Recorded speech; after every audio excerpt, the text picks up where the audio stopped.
Baba Mungu aliye juu mbinguni, nakushukuru maana hakuna mwingine kama wewe. Asante kwa the onset of devolution. Leo tumesema tufike hapa Ewaso tuone vile mambo yalivyo.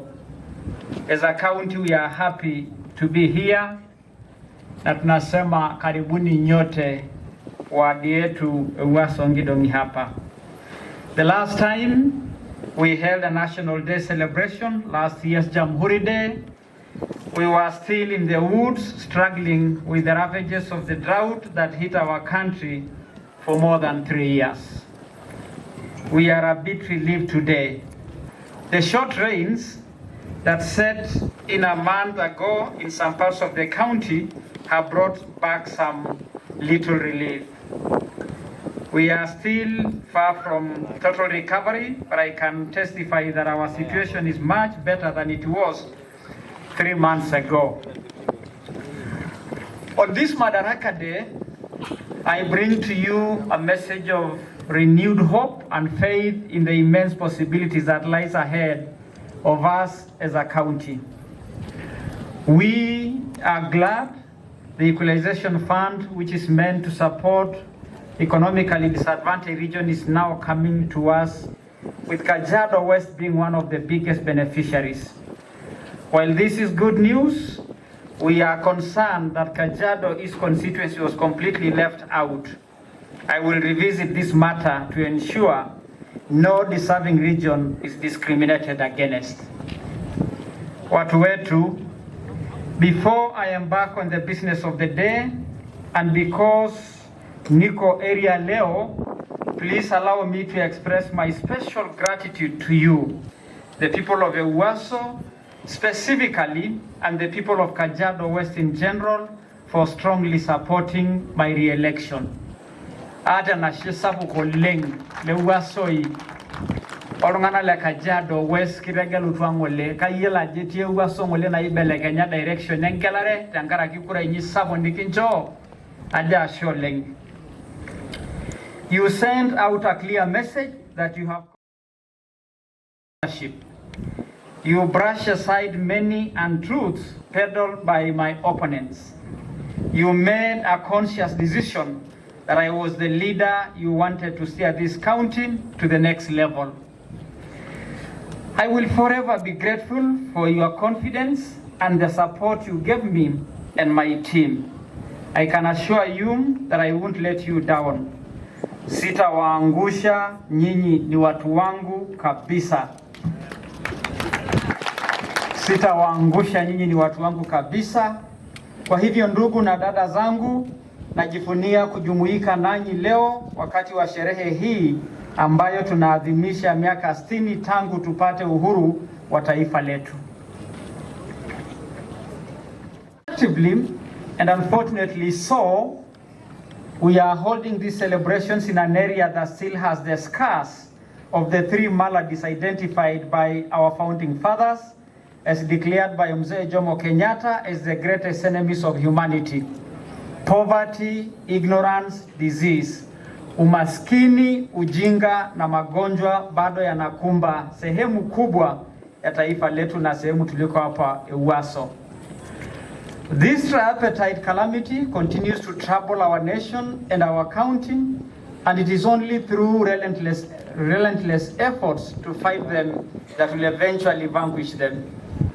One day we shall overcome them all. Yes, one day we shall win over them all.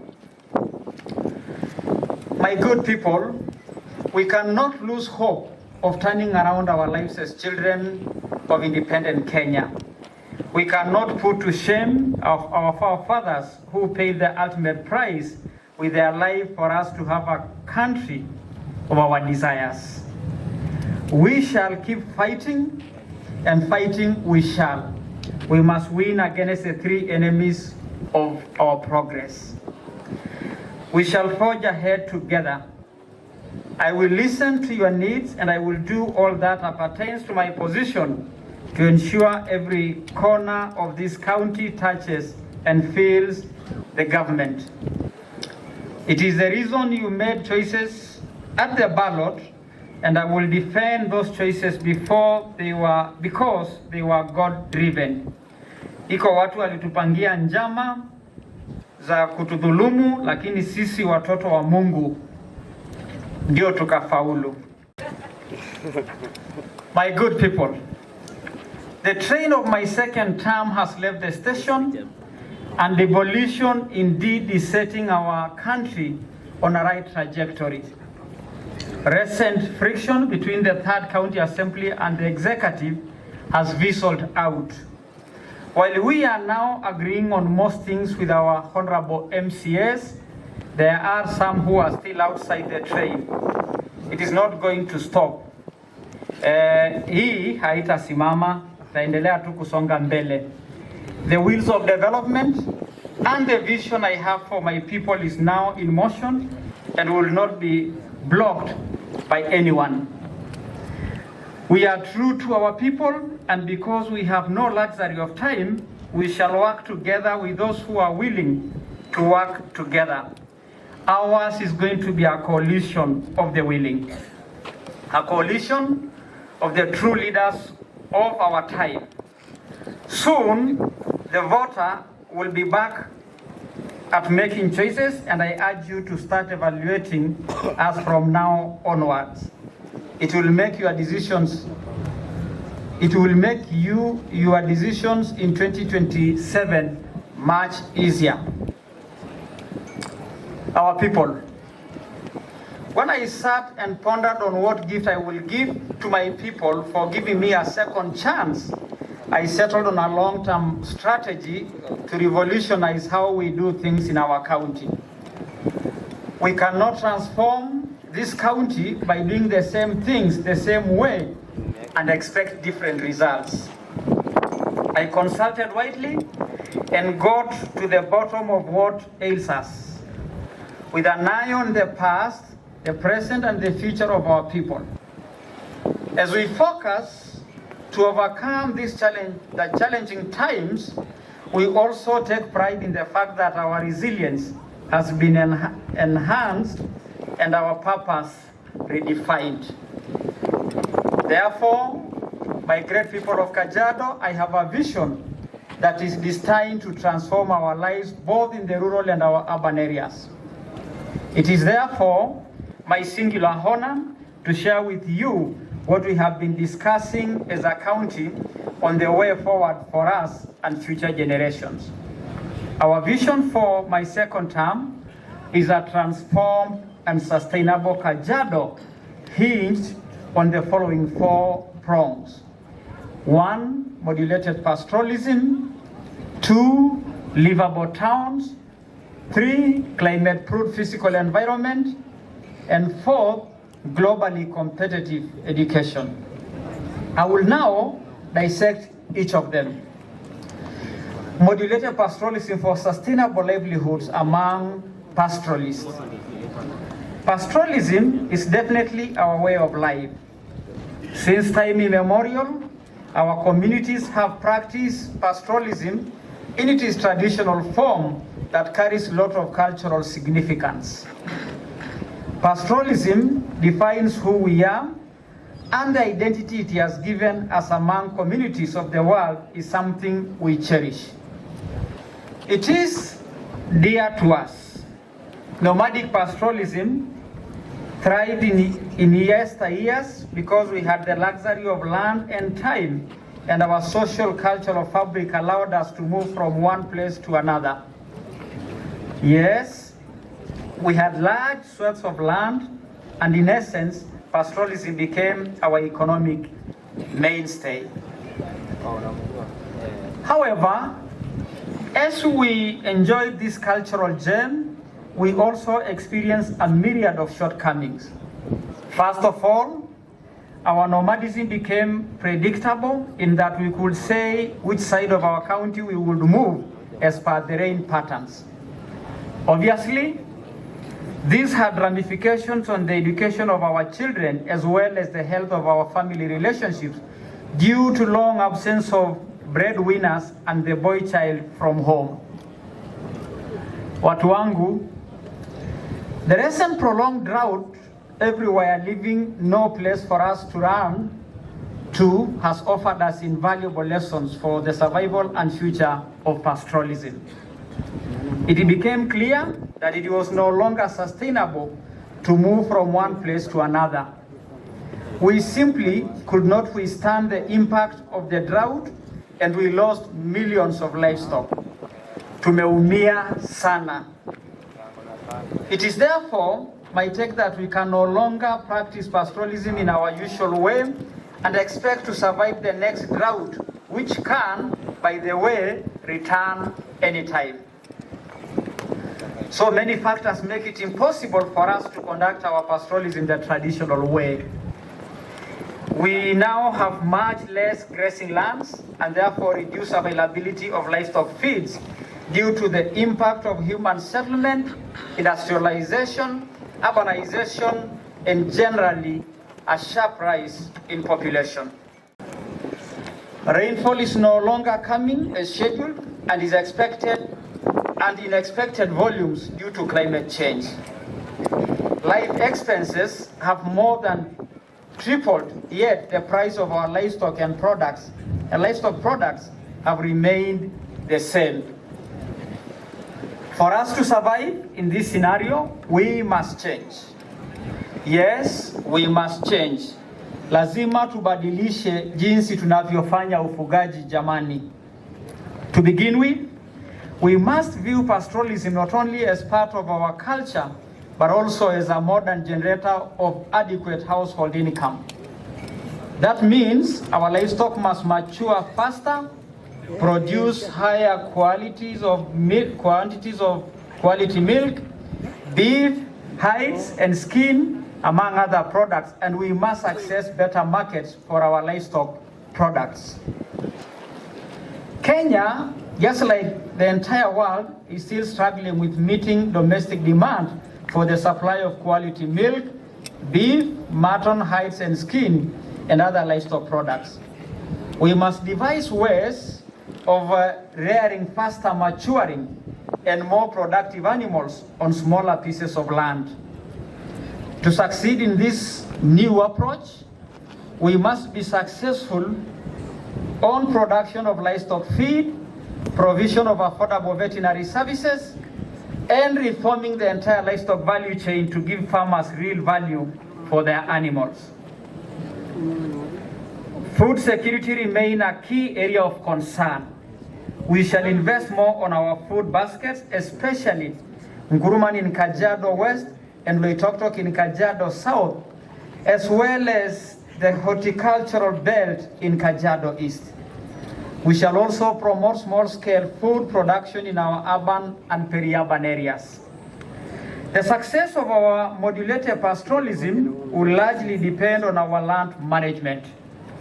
We continue to implement our spatial plan, which in essence guides us on which economic activity should be carried in specific areas.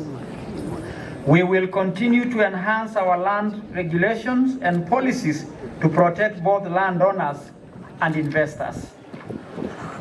We shall not relent to ensure that landowners have genuine and legal ownership documents. My administration is committed to train the local community on the best practices for modern-day livestock production and market access. This will be buttressed by mobilizing the community into organized groups such as cooperatives, cooperative societies, associations, and companies to cushion them from negative effect of individualism and enable them to take advantage of economies of scale. The cooperative movement has been a major contributor to the economic growth in progressive societies. Incidentally, the concept has not been fully embraced in our county, where we have 527 active cooperatives, with Kajiado North having the highest at 116 and Kajiado West having the least at 62. My government will probe how and why 256 cooperatives and societies have gone dormant in the last few years, with 117 having totally collapsed. We intend to revitalize operations of our cooperatives to enable my government to provide the urgently needed information, capacity building and inputs, and organize livestock products marketing and aggregation efforts. The upcoming County Aggregation Industrial Park, for which the national government has offered us Kenya shillings 250 million, and we are putting in a similar amount, will be the theater on which the livestock value chain will be carried out. The aggregation centers and industrial parks will also incorporate agricultural produce, where we shall sort, store in cold room and process, market and market them in bulk. This will give this county a new impetus in its journey for sustainable food security. The agro-processing and value-added cottage industries will also promote economic development and make farming profitable as a means of employment creation. This will be a game changer of our economic well-being. Number 2, livable towns with dignity, affirming amenities and sanitation. Kajiado is endowed with rapidly growing urban centers. While we consider this a great economic advantage, it has also come with the challenges such as waste management, poor housing, dilapidated infrastructure, inadequate and unreliable supply of water, among others. Our towns are the engines of our economic growth as they provide market to our livestock and agricultural produce. Also create job opportunities for our growing population and create other opportunities for investors in various sectors such as real estate, transport, education, and health. Therefore, an economic Marshall Plan for our county will be incomplete without a huge investment in making our towns livable, habitable, decent, and attractive dwelling hubs. Our plan is to make our towns attractive so to that discerning Kenyan to come, work, and live here. As such, therefore, we have sought the following ways to transform our towns. Water. On this front, we are determined to provide clean water. This will be done through the following ways.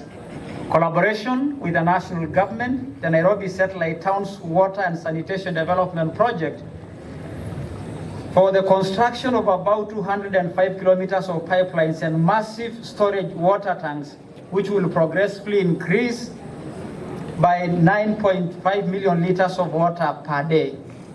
This will target areas such as Ngong, Ongata Rongai, Kiserian, and parts of Kekonyoki and the Uwaso Onkidongi wards. Overhaul the main storage tank for Kajiado town water supply, which has a capacity of 180,000 liters. A new tank is scheduled for installation in the next 1 month to alleviate this disruption of water supply in Kajiado town. Reoperationalization of Oloitoktok water supply and sanitation project that will restore supply of water to over 4,000 households in Loitoktok town and its environs. Already some households have started benefiting from this effort. Partner with the national government for the construction of Ololo-Itikoshi and Namanga Dam, whose feasibility studies and designs are complete. Once completed, they will address water shortages in Kitengela, Isinya, Kajiado town, Ilbisil, Namanga towns, and their environs. We are also restructuring the water companies' management in order to address governance issues that have affected them for a long time. Waste management. We shall work with the national government and international partners to set up sewerage and solid waste management systems. We shall also employ modern technology in solid waste management through value addition, which entails waste recovery as an alternative source of livelihood through sorting, recycling, grading, and reuse of material to minimize direct disposal to the environment. Further, we shall up our game in garbage collection in markets and other public spaces through providing garbage disposal equipment and closely supervising the exercise in our town. My good people, to maintain a clean urban environment, my government has constituted a special multi-departmental unit dubbed the Mazingira Unit, which will consist of inspectorate, public health, and environment officers, among others. This unit will be responsible for ensuring every estate is neat, clean, and well looked after through an elaborate system of collection and disposal of garbage, as well as policing to apprehend those who release their waste into public spaces. They will be omnipresent to ensure no pedestrian, trader, or motorist throws away their waste in the streets. Trade and enterprise development. Developing nations tend to move towards urban centers. To encourage the rural-urban migration, we are determined to adequately respond to the need of our urban towns to become robust trading hubs. We have constructed markets in major towns such as Ngong, Oloitoktok, Kitengela, Kiserian to promote trading activities. I look forward to the completion of Nkaimurunya market in Kajiado North and the start of the Ilbisil modern market, where we shall invest 100 million shillings.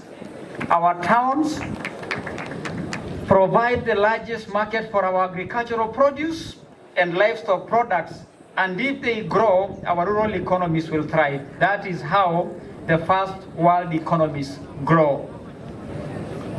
Health. Afya kwa watu wetu ni muhimu sana. We have made major strides in providing our health care. Our health sector has recorded marked improvement on various indicators. A good case in point is Kajiado Referral Hospital, whose facelift is almost complete. We recently initiated projects which will make our referral hospital the facility of choice. Some of our recent developments at the referral hospital include renovation of the outward patient department, drilling and equipping of a borehole and elevation of water tank for the hospital, construction of an ultra-modern eye clinic, construction of a casualty and a lavatory, completion of a drug store. We have also allocated 50 acres of land and issued an allotment letter to the Kenya Medical Training College, KMTC, for establishment of a campus next to the county referral hospital. In partnership with the Korean agency KOICA, we will construct a proper maternity complex in Kitengela that will also house a training center for healthcare workers targeting our metropolis area. Great work has also gone into equipping and upgrading Imbirikani and Mashuru health centers to level 4 hospitals. Each is now equipped with a maternity wing, a theater, inpatient wards, and we have dispatched more staff there. Other facilities budgeted for upgrading to level 4 are Ngatatek Hospital, Mile 46, Ewaso, hii yetu hapa mahali tuko leo. It was a mere basic dispensary when I came into office. So far, we have worked on it to improve the infrastructure. We also started a maternity wing and made important inpatient and outpatient and laboratory services better. Kwa shukrani yenu kwa kunipa fursa nyingine ya kuwafanyia kazi leo, tena tumeipangia hii hospitali yenu mambo kadhaa. We shall soon upgrade it to enable it to have a theater, a dental unit, x-ray services, orthopedic, physio services, advanced laboratory services, and an expanded staff capacity. Toris alisema amesikia ufununu. Ni kweli hospitali hii yenu tuna nia ya kuhakikisha kwamba sio kwamba level 4 tu, lakini ni hospitali mzuri, hospitali kubwa, na tumesikia maombi ya hizo hospitali zingine. Jambo la tatu, improved physical environment for sustainable development for present and future generations. The situation of food insecurity and recurring drought is testimony to the realities and ruthless impacts of climate change. For many years, we have destroyed our environment through reckless human activities, cutting trees to burn charcoal, over-harvesting of our natural resources such as sand and other minerals, and encroaching on water sources and riparian grounds. A time has come to stop this wanton destruction of our environment. We are working with the relevant national government offices to completely eradicate the menace of charcoal burning, especially in Kajiado Central and Kajiado West. Hiyo maneno ya makaa mtaacha kabisa jamani. Enter Palesia Yungu Katokol. While at it, we must also stop the ongoing overexploitation of sand in our rivers. As a management measure, we are constructing sand dams along Olkerie River and Kajiado River. This prong of our vision is meant to rehabilitate and restore our physical environment both for present and future generations. To implement this vision, we have already kicked off a stoppage to human activities around water sources and started to protect them from both human, livestock, and wildlife interferences so that our rivers can start to flow again. For instance, we have started the rehabilitation of Shurie Springs in Kajiado South, where we had to demolish illegally built houses on the riparian to pave way for its protection. In Kajiado West, we have rehabilitated and restored the Remit Springs ecosystem, where we now have water for irrigation and for livestock. Further, we are also working on our other main water catchment areas, including the springs of Norturesh in Kajiado South, Olola is here in Kajiado North and partly West, Oldonyorok and Maparasha in Kajiado Central, and Nkuruman in Kajiado West, and Sokota in Masimba, Kajiado East. We are apprehensive that the pain of prolonged drought that we have faced in recent years is man-made. We are aligned to our President's vision to plant 15 billion trees by the year 2032. I call upon all of us to treat trees growing as a personal responsibility, starting with their own homesteads and all public institutions. The journey of 1,000 miles definitely start with one step. Jamani, tupande na tukuze miti. Globally competitive education. Watu wangu. On sustainable development towards a better life now and in the future, we shall give special focus to quality and competitive education. This is because the success of my vision above will only become useful through an empowered people. It is through education and the desire to learn modern practices of living that will unshackle our people from the chains of poverty and squalid life. On education, I intend to keep as many children as possible in school. I know we still have a big challenge on transition to junior secondary school and secondary school. For the matter, we shall keep on administering bursaries and scholarships. This financial year, we have dispersed 175 million to 15,000 beneficiaries in addition to 500 scholarships. Another cohort of 500 students will benefit from scholarship beginning September. this year. Aware of the lost livelihoods occasioned by the recent drought, we have increased the bursary allocation in the coming financial year to 300 million Kenya shillings. I am alive to the fact that investing in education is investing in the future of our county.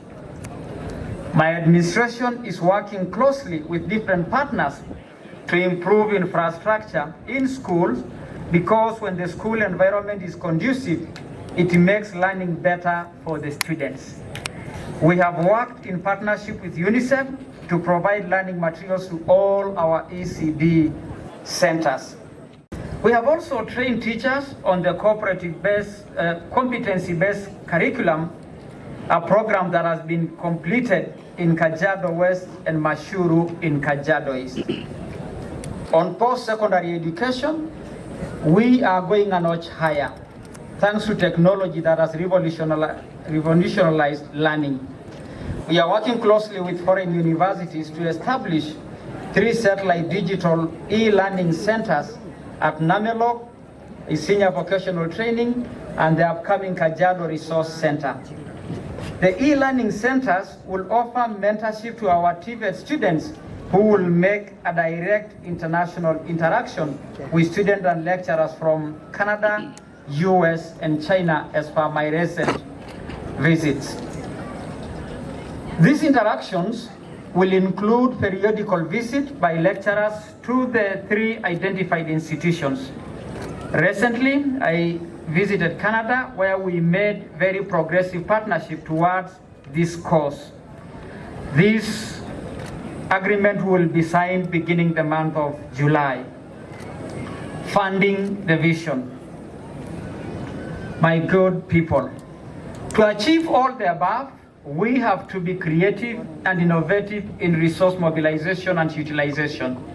This will be realized through the following: prudent use of development funds from the national government. Secondly, increasing our own source revenue by continued digitization of revenue collection system and casting the net wider, especially on land rates revenues that has been under-collected for many years. C, sealing the loopholes that facilitate pilferage and wastage for public resources. Thirdly, leveraging on national government programs, especially on infrastructural development that are geared towards connectivity within the county, including inter-estate road network in our urban centers. More robust collaboration with national and international non-state actors who are already working with us on many projects and programs. Fifth, encourage public-private partnership, which will be coordinated by the County Investment Authority, which is now fully operational, and the narrow Kajiado economic bloc. Joint ventures with our development partners are also going to be a key contributor to funding this vision. And finally, payment of ecosystem services, including carbon credits. We are determined to walk the talk. I will be the main justification. It will be the main justification why we were elected to office. We cannot afford to let our people down. We hold their future on our hands. We are their hope, and we cannot drop the ball. Not just yet. We are ready to go together with our people in this new journey of a transformed and sustainable Kajiado. I wish to stop here and wish every one of us a happy Madaraka Day. Asanteni sana tena watu wa Uwaso kwa kutuvumilia na kwa kutukaribisha hapa kwenu. Sasa tunaenda kukamilisha sherehe za leo za Madaraka, na nipende tu kusema maneno machache ili kuhakikisha kwamba tunaenda vizuri. Jambo la kwanza ni kwamba sehemu yetu ya Kajiado East ambayo ilithulumiwa kuachwa kwa mambo ya Equalization Fund serikali ya kaunti itahakikisha kwamba imepata msaada ama imepata njia ya kusaidia hiyo sehemu yetu, kwa sababu dhuluma kama hiyo haistahili, haikubaliki, na kushirikiana na assembly yetu na budget yetu tutaangalia watu wana resho. Watu wetu katika maombi ya mzee wetu hapa Baba Ole Kipino aliomba kwamba na sisi kama jamii tujikakamue. Rejedola maselang walrasa Ole Kipino pe omonoki yo Ematro nyobegu yo gasujine me yo ko sujisho. Ni nyama itaitu ampati anga tiwana ole ningolo molar gavana ilinyi. Papa ole maselang kitilo baribara amukite jogitu sujisho tankata nado neta bawuenkata naitashe sinya naaji ene arubata nabe Kenya aing'oru esipata enye netum enkoitoi enye netum oltoilo lenye. Neeku inajoki la papa ore duino omonokito ning'o pole mtafsiri usijali tutatafsiri tu. Papa kito ning'o duino omonoino naa etaporoyie yiok oleng enaa vile netaporoyie yiok isinkolioti naaranya nkera ang'. Hatishipo oleng nena lulubunge ilang le county assembly irorita aja mairiamari. Na majority leader o colleagues linonok erikitondai speaker lang Ole Ng'usur mikiti oshalata balangara gelata balakido kiunikiti kiara ndokitin nitukining'okino. Ne ngomonai sinanu ne yeuno tai peepuku sotua. Kake sidai ake neyiolo kulo maasai ajo mikipuo aitayu osotua pee king'uaa ntai. Etejo duo ntomonok menyai inkipikoni, nejito lelenkuo nikiro menyai inkipikoni tenkoitoi nemishaa. Amu ore osotua likintayu naa osotua onyorr iyiok, nenyorr eishoi ang', nenyorr enikipuito.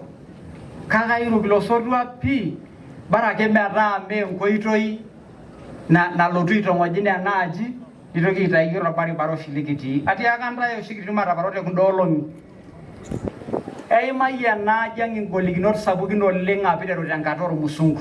Kai naitangasa taata kitii Ewuaso nchere ore yiok enaa irgavanani linyi, orgavanai Ole Ntutu le Narok, orgavanai le Lelit le Samburu onanu torkejodo kinasita lomon nikinorore lakilini nikitumore wasomi nikitumore civil society enaaji peesuji history wenkinyala nanoto enaaji peetum sinye enkaji ang' atalaki irbuketa apa oimaitie. Naomoni lalashara lang irbungei lang le assembly ole national government nchere enkoitoi ina nikiponu airiamari pookin tenebo amu ore naa ena kiriamari ang' naa enashet enaaji. Neeku ore lelo omon likitejo kipuo International Court of Justice naa keitashe. Watu wetu wale wasikii lugha mumesikia vile tuko na ono ya kubadilisha kaunti yetu. Sehemu zetu za Kajiado North zimekuwa na kilio kubwa kuhusu mambo ya mashamba yao na vyeti miliki. Tumeanza mazungumzo na namna ya kuhakikisha kwamba hiyo community na sehemu hiyo imepata vyeti miliki kama sehemu zingine za kaunti yetu. Niwaombe mjiepushe na wakora wanakuja kuambia nyinyi msilipe land rates, kwa sababu land rates ni njia ya sheria ya serikali kutosa ushuru, na kuja kupotozwa na wale wako na title deeds zao ni ukora ambayo hatutakubali kama county na kama serikali. Ushuru wa land rates italipwa kwa njia ya kisheria, watu wapate viti vyao miliki, na uchechezi ya wakora haitazuia serikali kwenda mbele na kufanya kazi yake. Haitazuia.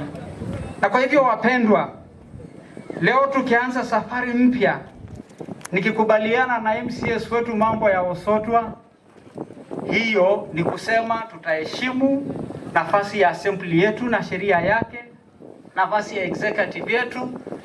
Kama kuna oversight kwingine, sababu iko sehemu ya serikali kuu, hiyo oversight itafanywa kisheria, sio kiukora ama kiulafi ya kutafuta kitu kidogo ya kula. ili tuweze kusonga mbele kama kaunti yetu kwa pamoja. Nakaribisha sana hiyo Osotwa kwa mikono yote miwili, nikitambua kwamba hiyo ndio njia ya kujenga kaunti hii. Na kama gavana wenu, niko na heshima na upendo kwa watu wa Kajiado. Niko na heshima kwa viongozi wetu. Juzi tumekuwa na mazungumzo mazuri. Mlango wangu uko wazi, nafasi zenu naziheshimu na zitambua, lakini wakora moja moja kwenda kuchochea watu, msilipe ushuru, msilipe land rates, hiyo haitakubalika. Lakini kwa leo, sherehe za uhuru wetu, tunajifunia mababu zetu. Tunajifunia wale wametoa maisha yao kwa sababu yetu. Na kama kisasi yao hatutawaangusha kwa kuharibu taifa ambayo walitupigania.